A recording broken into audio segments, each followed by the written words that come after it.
welcome to the show formerly known as Money Info. We'll just call it Media Matters. Beginning today. That's about all we're going to discuss today. Morning, everyone. It's 10:07 on the East Coast. That means it's 7:07 in Las Vegas, where my king is. Of course, Charles Moskowitz is in Boston, and Gary may even be joining us from Connecticut if they allow them to make phone calls in Connecticut on Tuesdays. Gary may be in Europe. What's that? He may be in Europe. Oh, good stuff. All right. Hey, Michael, how are you? Oh, very good. Just going through all the earnings this morning. Big earnings morning. Companies reporting. Yeah. Well, of course, the big story that, is mammoth. And, of course, I don't think the deal's ever going to go through the judicial world. But AT&T gobbling up Time Warner. Yeah, maybe. Well, maybe, yeah. Well, the odds of it are probably like the odds of Trump winning, but still, it's an amazing story. I mean, you think about, seriously, if that were to happen, you've got a crazy cable company, Comcast, which gobbled up a broadcast network, and now you've got a telephone company. Yeah, but company. That's different. That's different, Greg. That deal probably shouldn't have happened because that's anti-competitive. AT&T taking Time Warner is a vertical deal, not a horizontal deal. How do you say that? It's simple because the Comcast deal, they are both in distribution. Universal is also a distribution company, besides being a content provider. Very true. Very true. Time Warner sold off, spun out Time Warner Cable, which was distribution exclusively, and now they're exclusively content. So you have a content provider and a distribution company. That is a vertical transaction. Okay. Yeah, but the Justice Department isn't going to look at it that way. Not that I'm sure that it'll get done. I mean, the whole point of a $110 deal selling for, like yesterday, down in the 80s, 84 and change, I think, down almost $3, was because, number one, they don't know if it'll get approved. But number two, the fact of the matter is they're looking at a closing this time next year. I mean, even with rates what they are, with the amount of risk involved, nobody's sure that the time value of money is going to be worth the $18 or $20 that the discount is on the deal, let alone whether or not the government in fact sees it the way that I just explained it. They let smaller deals that are less anti-competitive, they've stopped those, and they've let bigger deals. I mean, look at the airline industry. Right. Clearly anti-competitive, clearly bigger deals. Well, not bigger deals, but within the space, bigger deals with bigger consequences go through. So, it's a moonshot here if it works, but the fact of the matter is we're going to have a new president by then. Or at least I hope we are. Well, maybe not. So who knows? Obama may not leave. He's leaving. I'm just curious as to who's going to in fact be there. I mean, this is a horrendous situation because you think about it. Everybody says that black swan events are by their nature not predictable. But if you think about it, this particular black swan event, if it turns out to be that, is very predictable. What happens if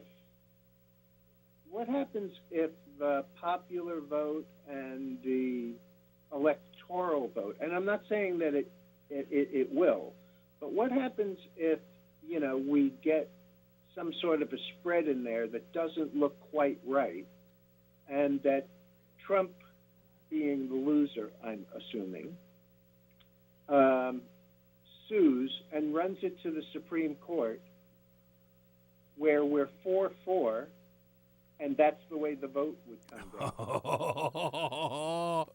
Oh, that's right. At least Al Gore had a full court, right? That's right. Oh, my. And you think about, can you imagine any event that would be more likely for the day after the election for the market to open down 1,000 or 1,500 points? Well, when Hillary was here, she made it was an aside. It was very quick, but she did make a comment that, Donald could get, 60, 70% of the popular vote and still lose. Because, of course, and that's exactly what I'm talking about. Sure.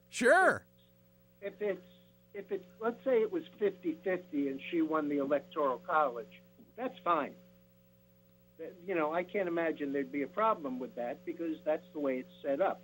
But what if it's 55-44 in his favor or 60-40?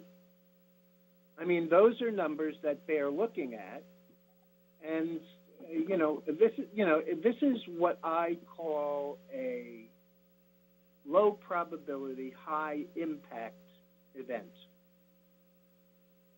Wow. So the probability is small, but the impact is tremendous. Oh, sure. Yeah. Now, back to AT&T. What does that deal do for Verizon? Where do they go? They'll have to do something similar. But, look at what happened to AT&T. On Thursday, when the speculation about them doing a deal like this came out, the stock was over 40. That was Wednesday. On Thursday, when it really got going, it was 39 and change. On Friday, when the speculation really got hot, it was 38 and change. And then on Monday, when the deal had been announced over the weekend and the numbers were all put out, all of a sudden, the stock was 36 and a fraction. So they're going to have to raise an enormous amount of debt. The debt service companies, the rating companies, have come out and said, we think that they can still keep their credit rating, but we're not sure because of the amount of, they're literally going to double their debt. And frankly, it's an expensive business to get into. Yes, it is. It doesn't produce a lot of free cash flow.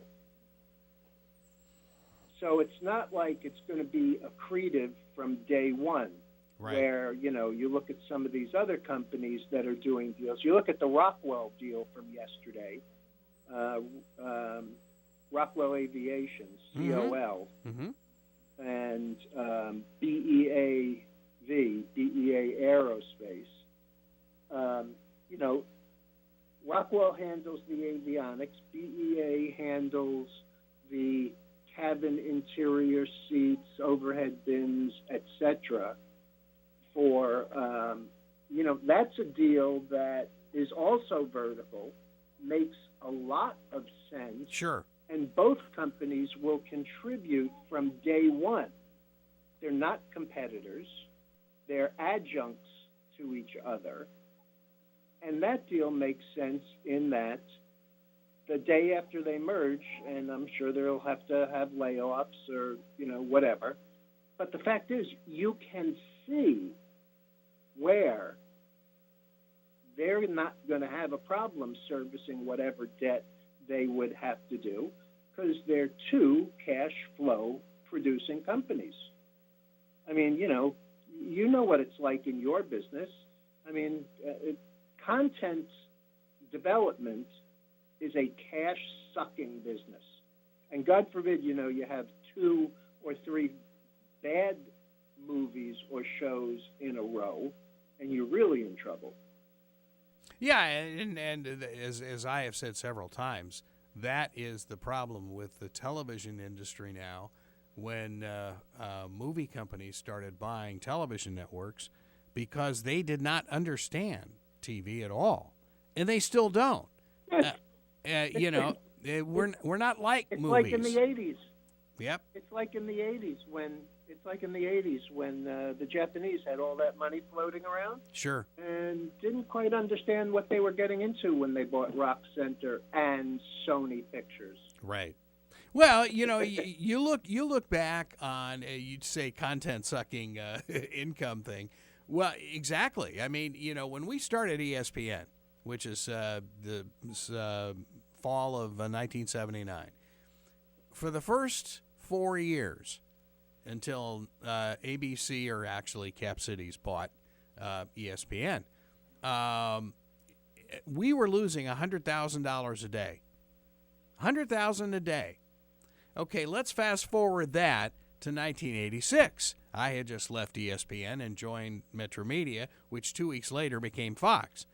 And then all of a sudden, we're all talking at the lunch truck, and Peter Chernin was joking about how much Fox is losing on a daily basis. And I said, well, at ESPN, we used to lose about $100,000 a day. And of course, when Cap Cities bought us, Getty Oil made all of it back. And he kind of laughed. He said, well, this is $250,000 a day here. And then by the time they started UPN and whatever that other CW, whatever the heck it was up to $350 a day. And it's right. Like people have no idea, how all of this goes down.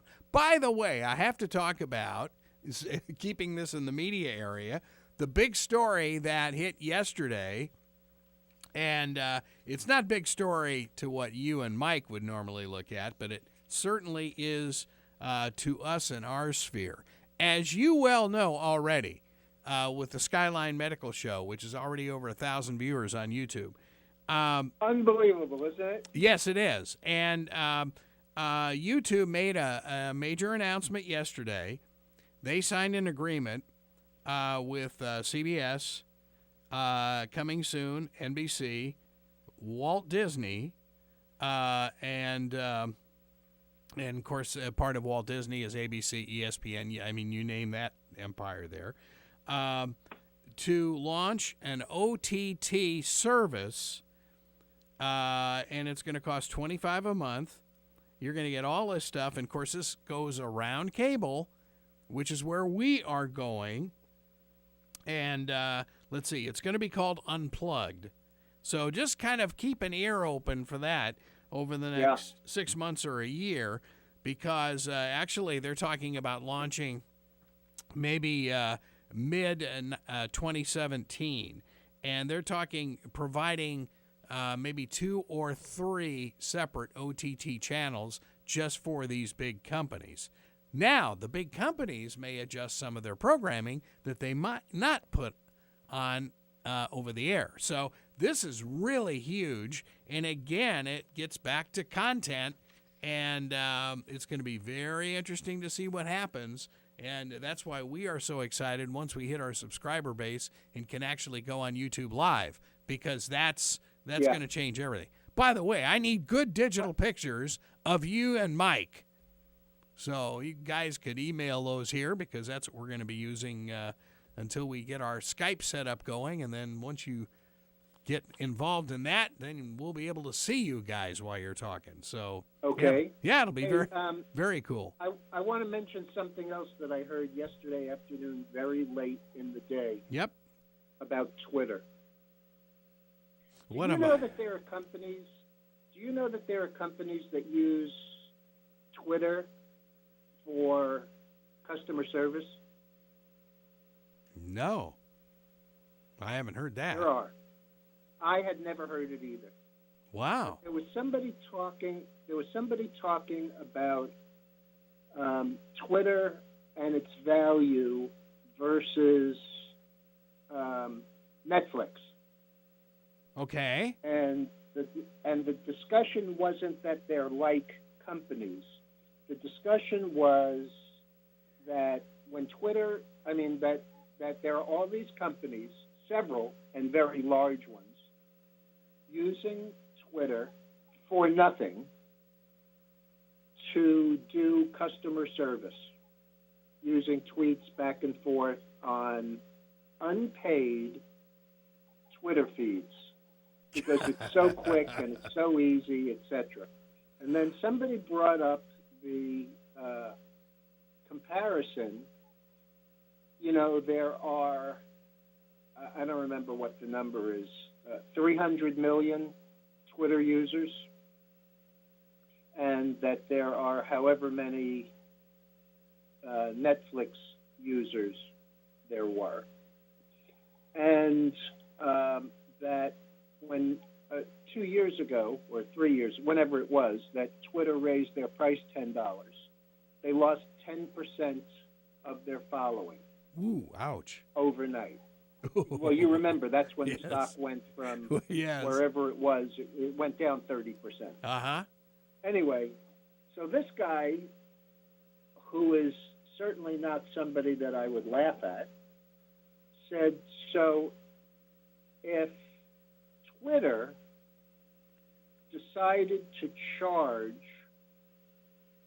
$1 a month to its 300 million users, and they lost a third of them,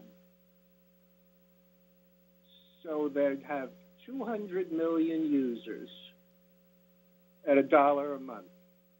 That's 200 million a month. That's 2.4 billion a year. Wow. They have basically no revenue. Yeah. And I sat and I thought about it as I watched the stock go from 17 to 18 and 18.05 or so. I mean, it's down 55 cents today to 17.5 again. But the fact of the matter is, there are business plans out there, or changes of their current business plan out there. And it puts a whole different bent on what the company might, in fact, be worth. And if they don't want to do it to their users and risk losing a third of them, which at $1 a month I find to be fairly absurd, that you would lose a third for $12 a year, they should be going to the companies and saying to the companies, we're shutting you off unless you pay us X. Because, customer service is a gigantic portion Sure. of manufacturing companies, of, all of, I'm not saying that they're using it because I don't think that they are, but the smaller versions of QVC and, Like home shopping. HSN, yeah. Things like that. So it's just it was kind of an interesting point that was being made when all of these other guys have come on and said, oh yeah, no, this is a dead stock walking, and there's no way that it can be revived, and it's not worth anything. And, these guys who come out and say, yeah, we think it's worth $4, but we'd wait till it got to $2 before we tried to buy it for 100% premium. And, there are uses for anything that you can aggregate the data of 300 million people and mine it for demographics and likes and et cetera. Wow. So I just thought it was interesting. Yeah, that's... Okay, by the way, there are a couple of stocks that we own that I want to mention here today. Yep. The first is EYES, Second Sight. There was an announcement this morning. This stock has performed so poorly we traded it a half a dozen times and made great money on it. I think we have 1,000 or 1,500 that cost about $5, and the stock broke 3 a couple of days ago, and I've been remiss in not selling it and managing the risk. But this morning, there was a news release, and the news release says that Second Sight announces successful implantation and activation of wireless visual cortical stimulator in first human subject. Oh. This is a company that takes you from blind to being able to see. Wow. And before it was only using an implant and glasses with a camera, and it was somewhat cumbersome, but it was taking you not from blind to being able to drive a car, but it was taking you from blind to be able to see shapes and make things out and maybe watch a little television. Wow. Now they have an implantation in humans that works. So I'm assuming that they had some sort of a testing process with the FDA before they allowed them to implant them in a human.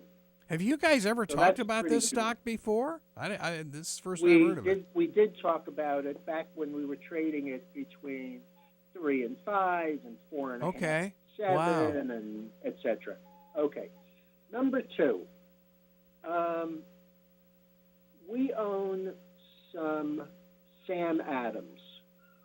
I generally don't like to hold stock into earnings, but we had $154 average on 2 lots, bought at $156 and change, and originally bought at $151 and change. The earnings came out, the stock was down. It actually traded as low as $145 and change the morning after the earnings. And then something kind of interesting happens. There's actually a very big short position. 20% of the float is short. And the company, before the earnings, came out and said they were increasing their buyback by $160 million. Now, understand that a year and a half ago, this company had 11 million or 12 million shares outstanding. As of 3 months ago, it had 9 million shares outstanding. And as of the time they said they'd spend another $160 million, that would take the outstanding down another 11 or 12%. And the earnings were not terrible. They weren't great, but they weren't terrible. The stock, after hitting 145, closed that day at 163. It was up yesterday. Today it's down 57 cents or 50 cents at 164.70. I believe that this company, and I've written it in the letter, I believe that this company is taking itself private. There has not been, with the exception maybe of the airline industry, an industry that has not consolidated as dramatically as spirits, beer, and wine. So with their there are basically 3 players. Yeah. I mean, if you're not Constellation or one of or Sam Adams or one of the others, and strangely enough, this company went public years ago here in Boston. And the way that they did it was, if you bought a 6-pack or a 12-pack or a bigger pack, inside it, you got a certificate that allowed you to participate in the IPO. I love it. Yeah. I didn't know that. I know. It was unbelievable. Oh, I love that company. The people who drink their beer were unbelievable. They took about 85% of the IPO. And last but not least, we own some Lockheed Martin. Mike is the one who turned me on to it.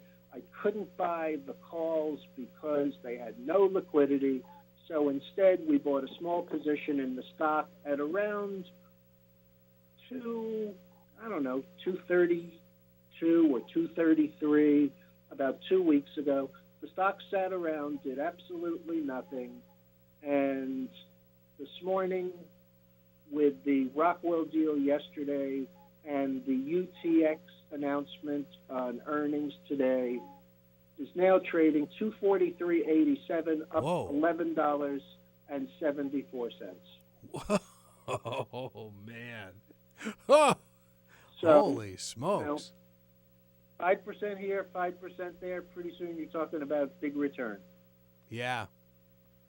Well, I mean, is it just coincidence that the defense industry all of a sudden, well, as we get really close to the election, is really getting a spotlight on them? Well, the fact of the matter is, the world's a very dangerous place. Oh, yeah. And has only become more dangerous. And say what you will about any of the candidates and any of the current political operatives, we've really degraded our defense in general. The Army is kind of small. I mean, the armed forces in general have become very small and somewhat denigrated, numbers-wise. We really don't want to spend the money that we don't have. And, we're looking at a lot of unmanned vehicles. Yes. And, these are the companies that make them. Mm-hmm. I mean, I can understand being in a position where you really don't want to send, from up here at 66, you don't really want to send our kids and grandkids out to the desert, to fight unconventional wars or even be advisors in areas where dictators are using, Let's nerve welcome gas Alex Romanov. stuff. Alex Romanov. Welcome. Let's welcome Alex Romanov. Yeah, interesting. Isign Media. Alex, welcome aboard. Yeah, Charles is just finishing a thought, I think, on the defense industry, and just kind of an FYI. Well, thanks, Charles, especially for the eyes. That was great. Yeah. Oh, yeah. That's. And the Sam. Charles is hot. Oh. Thanks a lot, Charles. That was great. Absolutely amazing, no doubt about it. And let's welcome Alex Romanov of Isign Media. Yeah, Alex was with us a few weeks back, and boy, I'll tell you, Alex, you've got a very, very exciting company that we can turn back to 2006, and all of a sudden, digital signage became a big thing. Tell us about your company, just like letter I, Sign Media. Thank you, gentlemen, and good morning to all. Our company started in 2006 and has a patented solution that was granted 7 years after we registered for the patent in 2007.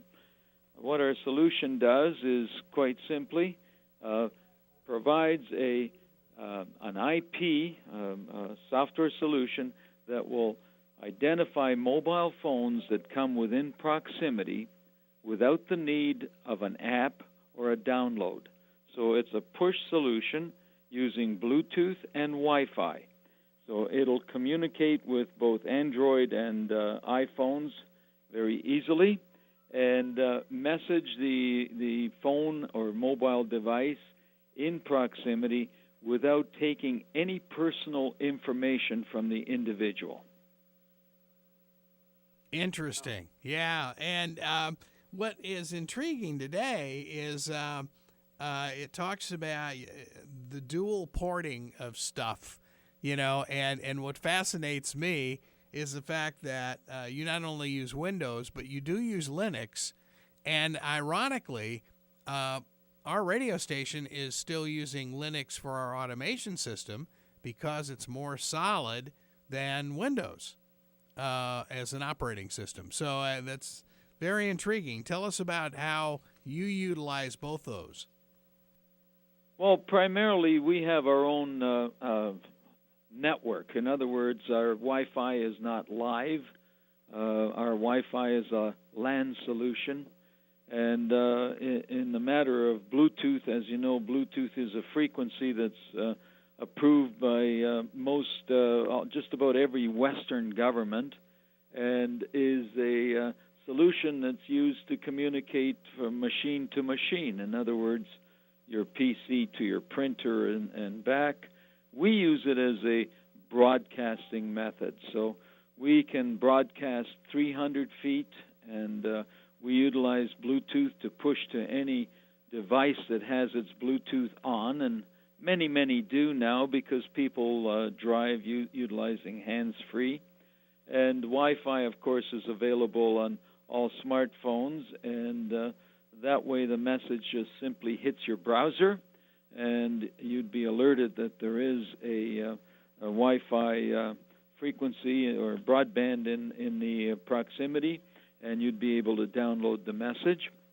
We then, in turn, pick up the device's response to the message. In other words, they can agree to accept the coupon or message. They can agree to ignore it.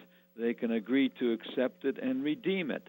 And we pick that response back, and we call that preferential data. That following becomes predictive data. So the business intelligence to anyone using our devices lets them know what the public is preferring today, and therefore they can focus on that and get a larger and better ROI the following day. Well, so Alex, is this more like Retail Me Not without the app? Yeah, we don't do a lot of comparison, gentlemen. We stick to our own solution. I'm just trying to characterize it. Well, it's difficult for me to characterize it because I don't know their back end. I don't know their dashboard. Right. All I can tell you about our solution, we have a patent, and very, very many do not have patents. So we have a patent, and we use two standard frequencies. Everyone knows about Wi-Fi, and everyone knows about Bluetooth. Yet we've managed to secure a patent that gives us the exclusive edge. We don't need apps, we don't need downloads, and we don't take your personal and private information. Those are three very critical characteristics that only we have. Well, you have a reseller. We build apps, right? And didn't they sign an agreement with a major real estate developer? We Build Apps is a Cleveland company that is a specialist in programming and creating apps for a wide variety of customers in the sports field, in the entertainment field, and in the real estate field. Most recently, they signed an agreement with a very major real estate holding that has up to 26 malls, mall-type properties. These are multi-acred. Some of them go to almost 100 acres per mall. We'll have up to 200 or more enterprises, commercial stores, big brand stores, and have in total over 125 million visitors a year in all of their properties. And so recently they've signed an agreement with one of their prime properties, which will be the first model for the other properties. And our devices will cover the complete area. They have approximately 15 to 20 million visitors per year. And we will message the services and sales promotions of all the retailers in the property. We will message announcements, concert news, and most importantly, we will also provide a security alert service, which makes it extremely unique. Yes, and how What's does the that work? range, Alex? I read someplace that an insurance company deemed Isign antenna as a security and safety device. Well, it wasn't just the insurance companies alone. It was actually the effort of a few people involved. Some of the staff at We Build Apps has a military background and a securities background, and they, through trials and tests, all confirmed that this is a very plausible and unique method of being able to alert people if there's an event, be it terrorism, fire, explosion, whatever, shooting. The focus here is that if there is such an event in a large mall, you would hear an alarm. You would hear possibly a muffled announcement, but you would not get particular distinct information on how to prevent loss or save lives. And with our solution, we are not necessarily connected to the main electrical system. We're not connected to the Internet. So to disable our network would be very, very difficult. It would have to be disabled one device at a time, which is very difficult. So now this is the Pardon? smart antenna technology that you have? Yes, it's the same messaging technology that we use to message coupons and sales events and services. It would suddenly, across your phone, alert you that there's an event on the east side of the mall. Please run to the west side. It's a fire, it's a shooting, or whatever. In other words, there's some intelligent guidance to prevent loss of life and loss of create a panic, etc., injuries. So it's very unique, and we are offering it. And this park will be the first to have it. Alex, what is the range on this, on the antennas? The range is 300 feet, and this is done for several reasons. First of all, Bluetooth does not go beyond 300 feet, albeit some people will make claims that it goes 1,000. That is not a correct statement. 300 feet is the distance that the average mobile device can send back the signal. So there's no point shooting a signal for 1,000 feet if the response can't reach 1,000 feet. So right. We, again, have our patents, etc., that allow us to have the exact distance that allows most mobile devices to send back their response, and that's the most important thing that we capture. So it's a 300-foot range for both the Wi-Fi. I call it a football field. The other important thing about that, gentlemen, proximity messaging is relevant. If you get an offer for a pizza and you can see the pizza store, the odds of you acting on that is far greater than getting an offer for a pizza if the store is 20 miles away.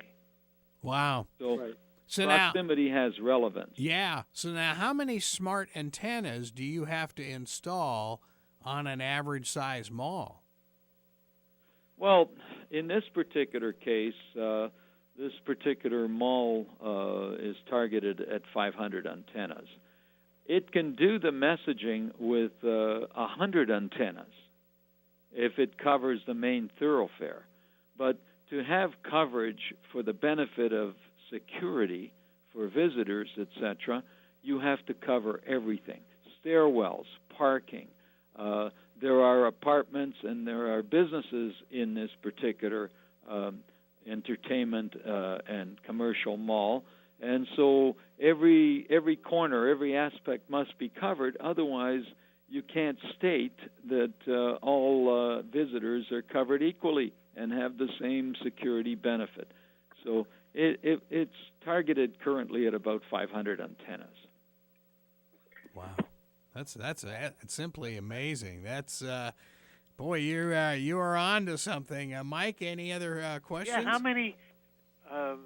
This development brings in quite a bit of income, right? This, according to what I read, it brings in maybe about $3 million. Well, our partner IBM, who's been with us for 8 years now, they're a data company currently. They used to be hardware, they're data, and therefore we're partnered with them, and they do support us with surveys and discoveries. And one of the most important things that they've taught us is that provide the hardware at the best possible price, provide the best possible hardware so it's reliable and quality-based and very effective in what it does, but make your money on the data services. In other words, the messaging and the collection, retrieval of data. So we charge anywhere from $3 to $5 per day per device. That's roughly the price of a Starbucks coffee or a fancy latte. So it's not a lot of money. But each one of our devices could and will identify anywhere from 2,000 to 4,000 mobile phones in a day. And the more denser the population, the higher the ability to communicate with a number of devices. So comparing that to printing, comparing that to other methods of trying to attract people, it's nowhere near as effective and definitely nowhere as expensive as print or other methods. So we're very effective. We send a message, and we also retrieve the data in real time. Okay, Alex, I have a couple of quick questions for you. This is Charles again. How much stock is outstanding? About 107 million shares. 107 million. And so, okay. And the price of the stock is? We've been as high as 80 cents, and we've been sub 10 cents, and we're currently in the 11, 12 cent range. Okay. So, so basically you have about a 10 or 12, let's call it a $12 million market cap. Yes. Okay. So, how much do the antennas actually cost? If you were to get this contract and do 500 antennas, what would that mean in terms of revenue? Well, with the ancillary equipment such as power supply, right, cables, etc., it would be approximately $300,000 U.S. for the 500 antennas. Okay. So basically, you're talking about meaningful revenues. Charles, let me put it to you this way, okay? We make a margin on the hardware, of course, because we have to service it for up to 3 to 5 years while it's in use, okay? Our hardware is the only one that's built to be indoor, outdoor, works underwater, works at 80 below and 140 above. It's temperature-proof, waterproof, weatherproof, so you can put it into your gas station outdoors and you can put it indoors in your store. Weighs 10 ounces. It's a 10-ounce computer. Draws 5 watts of power. The point that I'm trying to make, Alex, is that you're a reasonably small, obviously a small cap company, and that these orders that you're talking about are very meaningful from the standpoint of how it affects the company.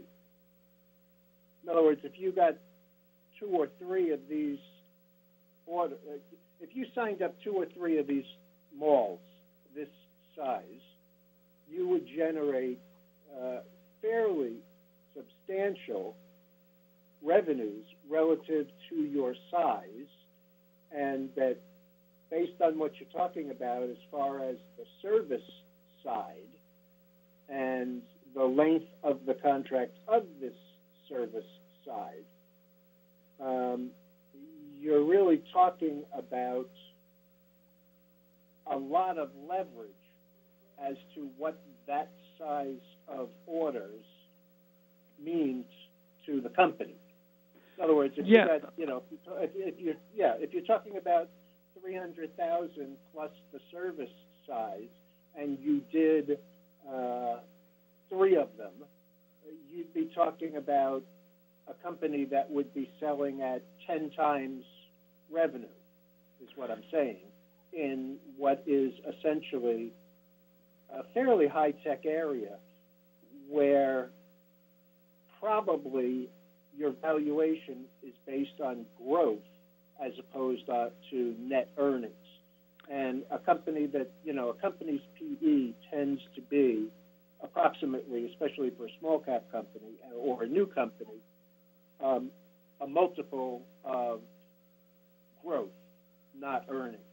So, this is a company that could, could be valued particularly well. So that brings up the second question, and that is you're partnering with a rather substantial partner. How do you protect the asset when it's only valued at, 10 or 12 million, which is pocket change for your partner to buy you? Well, that's provided that we wanted to sell ourselves, but no, right, I don't think that's true, Alex. You'd be surprised how many friendly shareholders you would lose when somebody comes in and offers them 200% of the value of their stock. That may be the case.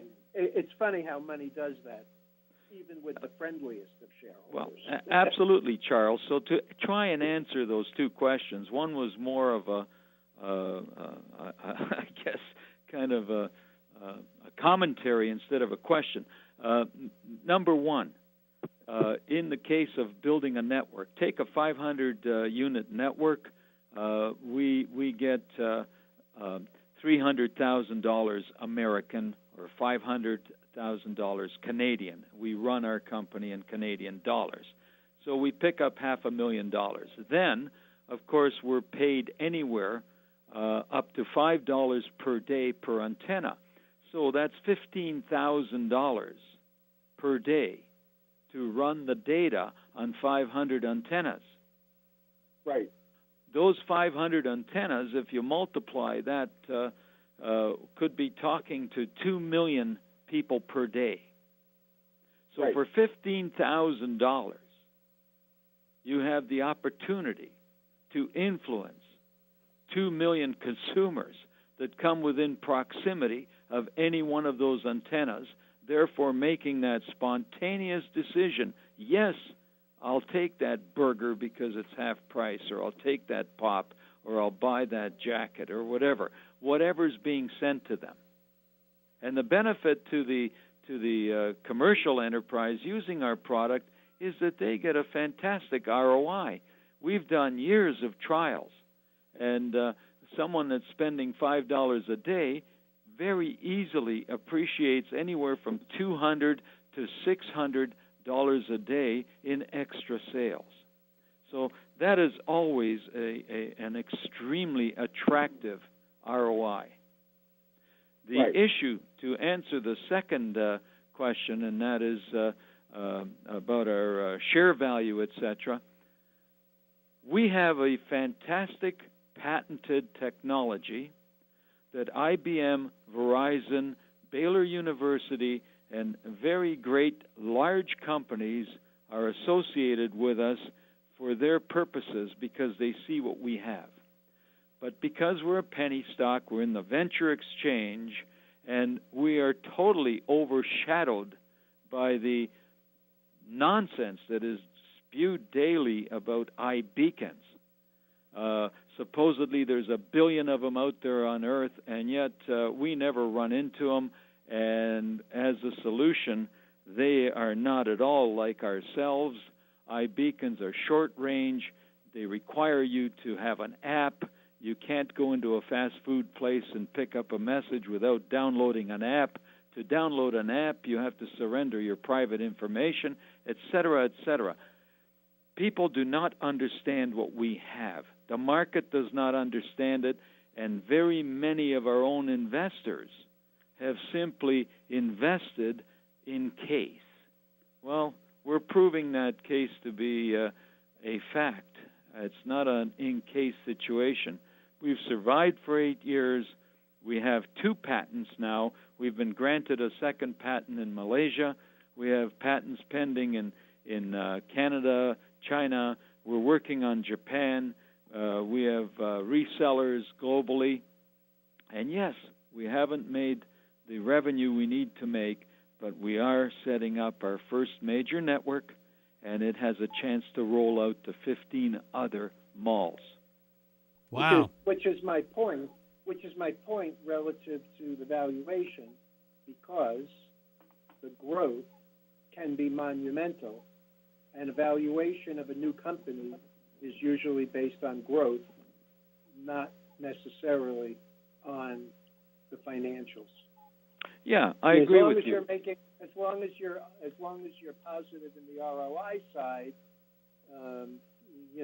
if you did 2 this year and 6 next year, and a couple more the year after that, as the technology gets more number 1 recognized and number 2 validated, or the other way around, then the valuation of the company dramatically increases. My point was not to question it, but to give the listeners an idea of what this could be.